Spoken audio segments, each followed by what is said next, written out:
Mesdames et messieurs, bonsoir. Vous savez, il y a dans l'histoire de la pensée de nombreuses fréquentations qu'il est conseillé d'éviter soigneusement. Au premier rang, ces orateurs, dont les belles paroles ne sont qu'avidité et mépris de la vérité. Les beaux discours de ces derniers ne sont qu'un art de la manipulation. Ils font passer le faux pour le vrai et l'injuste pour le juste.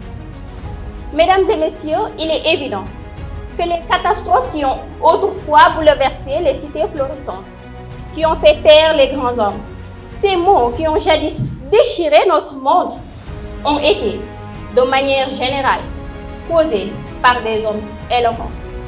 Oui, qui de nous n'a pas entendu parler de l'histoire des sophistes et de Socrate, de Goebbels et de Hitler avec leur fameux propagande nazie? Tout ceci pour vous montrer comment l'éloquence peut rallier les hésitants, renverser un gouvernement, galvaniser les esprits et mobiliser pour un combat ou une guerre.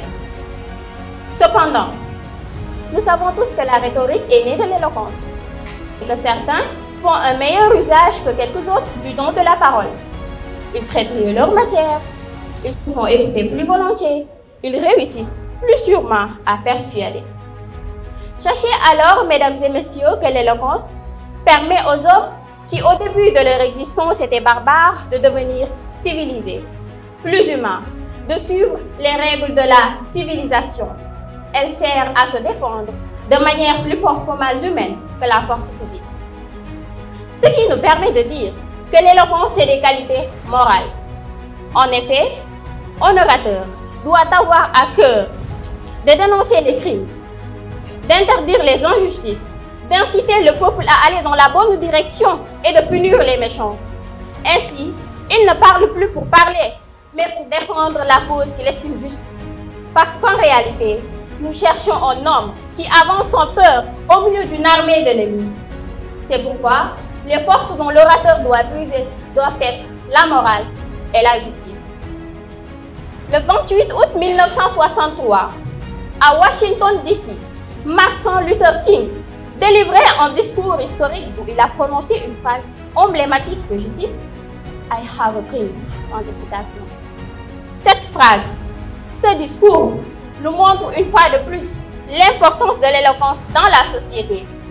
Parce qu'une personne capable d'agir avec éloquence a la capacité de délivrer un message clair et fort, de se faire comprendre, d'être apprécié, de créer une connexion émotionnelle, mais aussi de rayonner naturellement. Blaise Pascal nous dira dans ce sens que, je cite, « L'éloquence est une art de dire les choses, de telle façon que ceux à qui l'on parle puissent les entendre sans peine et avec plaisir. » Fin de citation.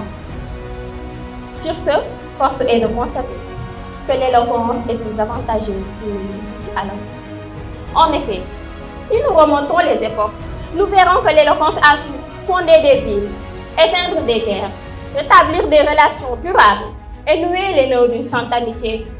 Nous ne pouvons pas oublier Nelson Mandela pour ses nombreux discours qui ont valu aujourd'hui la libération et la prospérité de l'Afrique du Sud.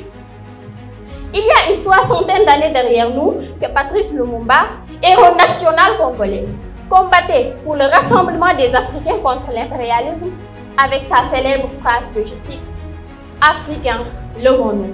Fin de citation. Tout ceci porte à croire que l'éloquence et la sagesse sont complémentaires. Parce que sans la seconde, la première est belle, mais sans la première, la seconde ne peut être transmise ni profitable.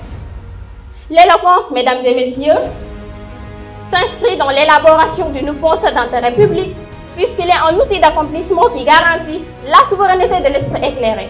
Parce que justement, c'est par l'usage de la parole, de la raison, que la dignité humaine l'emporte sur la nature des autres animaux. Il y a un proverbe qui dit « Bavardage et évolution, et silence et victoire ». Mesdames et messieurs, permettez-moi de vous donner un petit conseil. Retenez bien que si la parole que vous voulez dire n'est pas plus belle que le silence, alors ne le dites pas, car taire les sujets pouvant créer une dispute est une preuve d'éloquence. Je vous remercie.